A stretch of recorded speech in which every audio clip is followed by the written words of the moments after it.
I 28F, growing up, it was just me and my mom. My dad left when I was 5, and she never got over it. She would always say we only had each other, and for most of my life I believed that. I was an only child, and she made sure I knew how much she had sacrificed for me. She would remind me constantly that she never dated seriously because she had to focus on raising me. That wasn't true though. She did date. A lot. But every single one of her boyfriends was awful. Some were emotionally abusive. Some were just losers who never had jobs. Some were straight up addicts.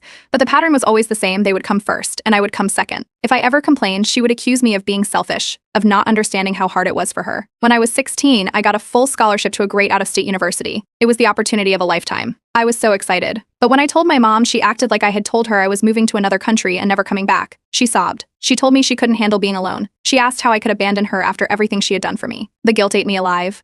I turned the scholarship down and went to a local college instead. At 21, I met someone, Sarah. She was kind, smart, and supportive. I thought we had a real future together, but my mom hated her. She would always make little comments about how Sarah was trying to take me away or changing me. Then, my mom got sick. At least, that's what she told me. She acted like she was on the verge of death, so I pulled back from my relationship. I was too busy taking care of my mom. When Sarah tried to talk to me about how unhealthy my relationship with my mother was, my mom convinced me she was being manipulative. I broke up with Sarah. The day after, my mom was miraculously feeling better. That was the moment I started to realize something wasn't right. But by then, I had already lost Sarah. This became a pattern. Every time I got close to someone, my mom would have a crisis. If I talked about moving out, she suddenly had an issue with her heart. If I was happy in a relationship, she would find a way to convince me the person was bad for me. If I even hinted at trying to be more independent, she would guilt trip me into staying. Meanwhile, she refused to work a stable job. I had to help with the bills while still in college. She would spend recklessly, sometimes on expensive skincare, sometimes on things like home decor she didn't need. If I questioned it, she would get defensive and remind me that I owed her for everything she had done for me. At 26, I finally landed a great job in another city. It was everything I had worked for. I told my mom I was moving. She acted like I had betrayed her. She cried. She called me selfish. She told me she just needed one more year to get on her feet financially. I wanted to say no. I knew this was another manipulation. But the guilt was crushing, and I found myself hesitating, convincing myself it was just one more year. That's how she always got me. Then, 2 years later, I met Emily. She was different. She didn't put up with my mom's nonsense. She saw the manipulation for what it was. For the first time, I had someone in my life who was pushing me to break free. When I told my mom I was moving in with Emily, she lost it. She said Emily was controlling me. She said I was abandoning her. But the worst part? I found out through a cousin that my mom had actually called Emily behind my back. She told her I had a history of cheating and anger issues. Complete lies. Emily was heartbroken. She almost left me over it. That was it. That was my breaking point. I confronted my mother, and she didn't even deny it. She just said she was trying to save me from making a mistake. I made a decision right then and there. I was done. I didn't tell her. I planned everything behind her back. I found an apartment. I transferred my job. I made sure my finances were completely separate. And then, when she was out one day, I left. I wrote a letter explaining why I was cutting contact, turned off my phone, and walked out. When she found out, the messages started pouring in. Then the calls. Then the threats. She was furious. She told me I would regret this, that I was ungrateful, that I would be back. I didn't respond. For the first time in my life, I was free. Or so I thought. It had been 1 week since I left. 1 week of no calls, no texts, no guilt weighing me down. Emily and I just finished setting up the apartment. For the first time in my life, my space felt like mine. No constant hovering. No walking on eggshells. Just peace. Then, on a quiet Saturday morning, the pounding started. The door rattled under the force of it. Fists slamming against the wood, over and over. Emily froze. She knew. We both knew. Through the peephole, there she was. My mother. Hair wild, face blotchy from crying, gripping her phone in one hand, like she had been trying to call me the whole way here. The shouting started next. My name over and over. Accusations. Begging. Demands. Emily pulled me away from the door, shaking her head. She whispered that we weren't opening it. I agreed. The knocks turned into pounding again. She was relentless. Then came the guilt. She yelled that she had nowhere to go, that I had left her with nothing, that she was homeless because of me. That wasn't true. Even before I left, I had noticed her spending habits. She never prioritized rent or savings. Her money went to gambling, online shopping, and fleeting luxuries. I had left enough to cover rent, but I knew deep down she wouldn't use it wisely. She just didn't want to. Emily tightened her grip on my arm when I moved toward the door again. I didn't open it. My mother stayed outside for almost an hour, pacing, crying, screaming. Then as suddenly as she arrived, she left. For a second, I thought maybe that was it. Maybe she had finally accepted it. Then my phone vibrated. Work email. I opened it and felt my stomach drop. HR wanted to meet with me. They had received concerning messages from a family member about my mental stability. I didn't need to ask. I knew exactly who sent them. I called HR right away. I explained the situation as carefully as I could, making sure they understood I was dealing with a personal issue, not a real concern. Thankfully, they were understanding. But it was a warning. She wasn't going to stop. By the time I got back to the living room, Emily was already scrolling through her phone. Her face was tense. She turned the screen toward me. My mom had taken it to Facebook. A long post, paragraphs of lies. She claimed I had abandoned her with no warning, that I had taken all her money, that I had changed since meeting Emily, and now I was under her spell. She called Emily a gold digger. The comments were filled with relatives, some of them defending me, others asking what was going on. A few had already sent me messages. Call your mother. She's your mom. You can't just cut her off. Family is family. Emily was furious. She told me this wasn't going to stop unless I set clear, unbreakable boundaries. I knew she was right, so I blocked my mom on everything. Phone, email, social media. Gone. That same night, my cousin called. He told me my mom wasn't broke like she claimed. She had money, she just wasn't using it wisely. She had been gambling. Online poker, scratch-offs, lottery tickets. She had always played, but I never realized how much until now. This wasn't about money. It was about control. The next morning, I wrote my mother an email, a final message. I told her I was done, that I wasn't going to be manipulated anymore, that I wasn't responsible for her choices. I told her if she kept trying to contact me, I would take legal action. I pressed send. The response came almost immediately. A single line, "You'll regret this." That night, she showed up again. This time, we didn't wait. Emily called the cops before she even had a chance to start pounding on the door. By the time they arrived, she was already gone. But I knew this wasn't over. Blocking her didn't stop her. Neither did ignoring her. She had already shown up at my apartment twice, and after I called the cops, I thought she would finally back off. I was wrong. It started small. A few vague messages from family members asking if I was okay. Then I noticed my name appearing in social media rants. When I ignored all of it, she escalated. First, the messages turned threatening. Then came the calls, blocked numbers, voicemails full of wailing accusations. I still didn't respond. That's when she showed up at my job. Security called me before I even knew what was happening. My mother had walked into the lobby and demanded to see me, making a scene about how she was my concerned mother and needed to talk to me about a serious emergency. She refused to leave. I didn't go down to see her. I stayed in my office, listening to security handle it over the phone. She escalated quickly, her voice rising, making accusations, claiming she was being abandoned, and that I was being manipulated. It took 2 security guards to escort her out. By the time I left work that day, I had already called a lawyer. I wasn't waiting anymore. The next morning, I started the process for a restraining order. I filed every message, every email, every call log. I included the incident at my workplace and her showing up at my apartment. I wasn't going to let her ruin my life any longer. That night, my phone lit up with an unknown number. Voicemail. She was crying, wailing, gasping between words, acting like I had ripped her entire life away. She said she had nothing left, that I had destroyed her, that I was heartless. Then came the family messages. Aunts,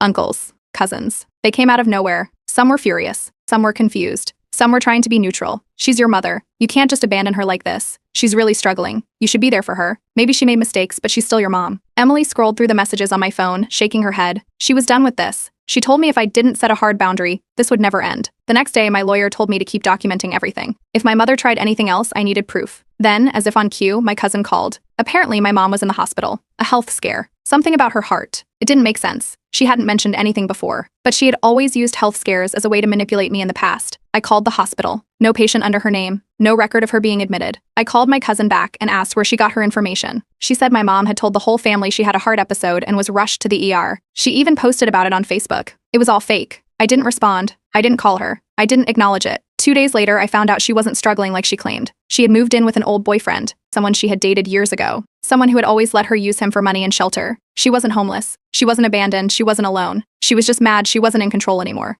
A week later, the restraining order was granted. She couldn't come near me, my apartment, or my workplace. If she did, she'd be arrested. Emily and I sat in our apartment that night, for the first time in weeks, without any interruptions. No banging on the door. No phone calls. No family messages blowing up my phone. Then we checked Facebook. She had posted again. This time, a full rant about how I had turned against her, how I had ruined her life. She called me abusive, said she had spent her entire life raising me only for me to betray her. But the comments were different this time. Instead of support, there were people questioning her, asking for proof, pointing out inconsistencies. Some even defended me. A few relatives reached out again, but this time, it was different. I think we were wrong. I'm sorry for doubting you. I see it now. For the first time, I wasn't drowning in guilt. For the first time, I felt free. The restraining order changed everything. My phone was silent. No more calls, no more unexpected visits, no more family messages pressuring me to make things right. For the first time in my life, I wasn't looking over my shoulder. Weeks passed. My job was going great, and Emily and I were finally settling into our life without constant interruptions. Then, one day, a cousin reached out. He wasn't calling to guilt trip me. He just thought I should know. My mother had been evicted. Her old boyfriend had kicked her out. Apparently, after realizing she had no access to my money anymore, he got tired of supporting her. She had no job, no savings, and nowhere to go. She tried staying with friends, but that didn't last long. She had burned too many bridges. People started distancing themselves. The drama, the lies, the manipulation, no one wanted to deal with it anymore.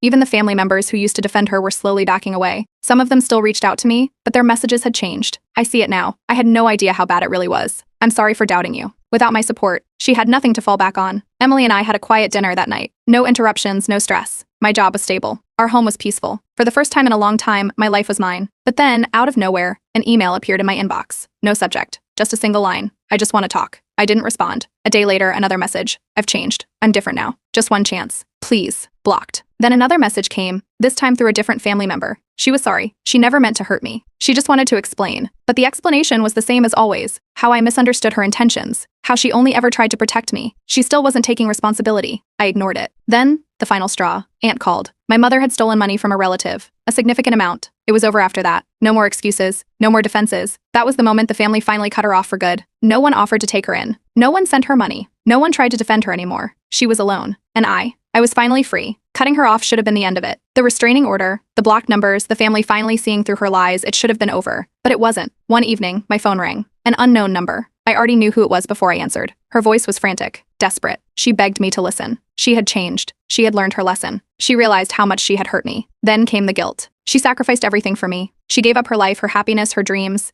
She did everything for me, and this was how I repaid her? I let her talk. I let her spill every excuse, every manipulation tactic she had ever used. Then calmly, I told her the truth. She didn't sacrifice anything for me. She sabotaged me. She controlled me. She made sure I never had a life of my own. And now she was facing the consequences of her own actions. The sobbing started. The wailing. The gasping between words like the world was ending. I hung up. She called back. Blocked. A few hours later, my cousin texted. Some relatives were already talking about how I needed to be the bigger person, that I had made my point and should help her now. I ignored it. Then, a week later, she escalated. At work, a coworker casually mentioned something strange. A rumor. He had overheard someone saying I had a drug problem, that I had been in trouble for abusing women. It didn't take long to figure out where it came from. First, it was the usual accusations to family, manipulative messages. But when those stopped working, she escalated. She took to social media, twisting every event, painting herself as the helpless victim. Then, the lies got bigger. She didn't just tell our relatives. I started hearing from old acquaintances, coworkers, even distant friends. She was making sure anyone who would listen knew her version of the truth. I called my lawyer again. The next day, Emily found something even worse. A GoFundMe. My mother had started a campaign claiming she had been thrown onto the streets by her heartless daughter and needed money to survive. The description was full of lies. How I had stolen from her. How I had turned my back on her when she needed me most. How she was completely alone and just needed a little kindness. It gained traction. People started donating. But then, something happened that she didn't expect. People started asking questions. One of my cousins, one of the few who was still on my side, called her out publicly. If she was homeless, why was she still posting from her iPhone? If she had nothing, why did she still have access to online shopping accounts? Where was the proof that I had ever taken anything from her? More people joined in. Someone shared screenshots of her old Facebook posts where she bragged about living with her boyfriend. Someone else found her gambling transactions. At first, the donations trickled in. People who didn't know the full story sympathized with her. But then, someone dug deeper. Screenshots of her past gambling transactions surfaced. Others pointed out inconsistencies in her claims. Slowly, the tide turned. Donations stopped, comments turned hostile, and within a week, she deleted the campaign in shame. After that, she went quiet. No more calls, no more messages, no more dramatic Facebook posts. Meanwhile, my life moved forward. I got a promotion at work. Emily and I moved in together. Therapy was helping. I didn't second-guess myself anymore. I didn't wake up every morning waiting for the next disaster. Then, a few weeks later, a final update came from a family member. She had burned every bridge. No friends left. No family willing to take her in. She was couch surfing, jumping from one person to the next, each time getting kicked out faster than before. And for the first time in my life, it wasn't my problem anymore. After the GoFundMe disaster and her couch surfing streak, my mom faded into the background. No more messages. No more dramatic Facebook posts. For a while, it seemed like she had finally given up. Then, out of nowhere, an old friend reached out. He had news. My mother had a new victim, a 22-year-old guy she met through church. Apparently, she had spun the same story she always did, the struggling single mother, abandoned by her heartless child, just looking for someone who understood her pain. She told him she had so much wisdom to share, that she had been through everything, and could help guide him through life. He bought it. He let her move in. And just like that, the cycle started all over again. A few weeks later, the guy reached out to me. He had found me online. He was polite but cautious. He had started noticing red flags. At first, everything was fine. My mom had made herself seem kind and caring, like she just wanted to help. But then the mood swings started. One day, she was his mentor, full of advice and encouragement. The next, she was crying about how the world had abandoned her. She had already borrowed money from him. She had already started talking about how she had nowhere else to go. And when he mentioned he was thinking of moving in with his girlfriend soon, she shut it down. Suddenly, she didn't trust the girlfriend. She started implying that maybe the girlfriend was controlling him. That's when he got suspicious. So he looked me up. I told him everything. I laid it all out, how she had controlled my life, sabotaged my relationships, lied, manipulated, played the victim, and refused to take responsibility for anything. I told him if he didn't cut ties now, he would never be free of her. At first, he hesitated. She had made sure to paint me as the villain. She told him I was a liar, that I had abandoned my family for money, that I was just bitter. But then he started paying attention. The guilt trips, the sudden illnesses, the constant negativity toward his girlfriend. It was all too familiar. A few days later, he kicked her out. She lost it, screaming, crying, accusing him of being just like me. He didn't cave. She was homeless again. This time, no one would take her in. Desperate, she started reaching out to people from my past. Old friends, exes, anyone who might still feel bad enough to give her a place to stay. It didn't work. Then, the the final blow came. A cousin texted me my mom had been arrested, shoplifting. Something small, but enough to land her in trouble. It made sense in a way. She had burned through everything, her money, her enablers, her fabricated stories. She had always lived on borrowed time, financially and socially. Now, she had run out of both. And that was it. That was when the last of my family finally gave up on her. No more enabling. No more excuses. No one defending her anymore. Emily and I sat in our apartment, scrolling through our phones, watching as she finally ran out of people to manipulate. She had nothing left. And for the first time, I felt nothing. No guilt. No second guessing. Just relief. Emily smiled and leaned against me. I was finally free. Months passed. Life moved forward. Emily and I took a road trip one weekend. A last-minute decision. Just the two of us, no work, no stress. Just music, open roads,